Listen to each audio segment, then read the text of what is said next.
પ્રકરણ નંબર 5 ભારતનો સાંસ્કૃતિક વારસો, એમાં વિજ્ઞાન અને ટેકનોલોજીનો વારસો.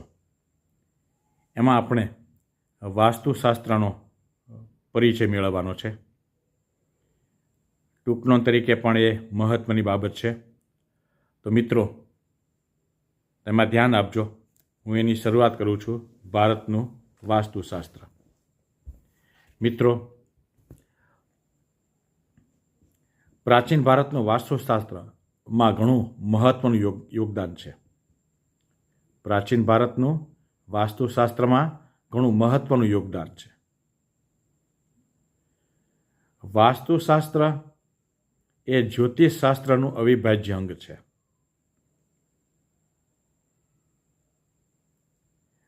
પ્રાચીન ભારતીય વાસ્તુશાસ્ત્રની ગણના, મહત્તા અને પ્રશંસા વિશ્વભરમાં થતી રહી છે.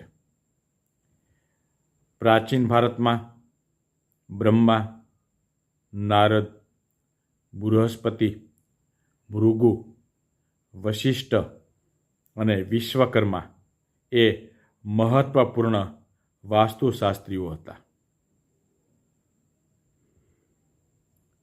મિત્રો, વાસ્તુશાસ્ત્રમાં રહેવાની જગ્યા, મંદિર, મહેલો, કિલ્લા, અશ્વશાળા જેવા સ્થાપત્યોના નિર્માણ સંબંધિત માહિતી છે.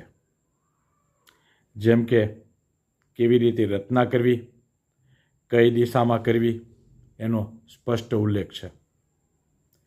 બૃહદ સંહિતામાં વાસ્તુશાસ્ત્રનો ઉલ્લેખ છે. મિત્રો, પરીક્ષાની દ્રષ્ટિએ આ ટૂંકનોંધ ઘણી મહત્વની છે, એટલે બહુ ધ્યાન આપીને તૈયાર કરજો. 15મી સદીમાં મેવાડના રાણા કુંભાએ વાસ્તુશાસ્ત્રનો પુનરુદ્ધાર કરાવ્યો. દેવોના પ્રથમ સ્થપતિ વિશ્વકર્મા છે, જેમણે વાસ્તુશાસ્ત્રને 8 ભાગોમાં વિભાજિત કર્યું છે. વાસ્તુશાસ્ત્રમાં જગ્યાની પસંદગી, વિવિધ આકારો, રચના, કદ તેમજ વસ્તુઓની ગોઠવણી, દેવ મંદિર, બ્રહ્મસ્થાન, ભોજન કક્ષ, શયનખંડ આદિ વિવિધ સ્થાનોની માહિતી આપવામાં આવી છે. વાસ્તુશાસ્ત્રમાં દ્રષ્ટિબિંદુમાં હવે પરિવર્તન આવ્યું છે, તથા તેને વિદેશમાં પણ સ્વીકૃતિ મળી રહી છે. તો મિત્રો, આ વાસ્તુશાસ્ત્રનો આપણે ટૂંકો પરિચય જોયો. માર્ચ 2020ની સાલમાં આ સવાલ પૂછાઈ ગયેલો છે. ફેબ્રુઆરી 2025માં ઘણો મહત્ત્વનો આ સવાલ છે, એટલે મેં આ તમારી સમક્ષ રજૂ કર્યો. ધન્યવાદ. તો આટલી માહિતી તમે તૈયાર કરશો. ફરી પાછા કોઈ આવા મુદ્દા સાથે આપણે મળશું. ધન્યવાદ.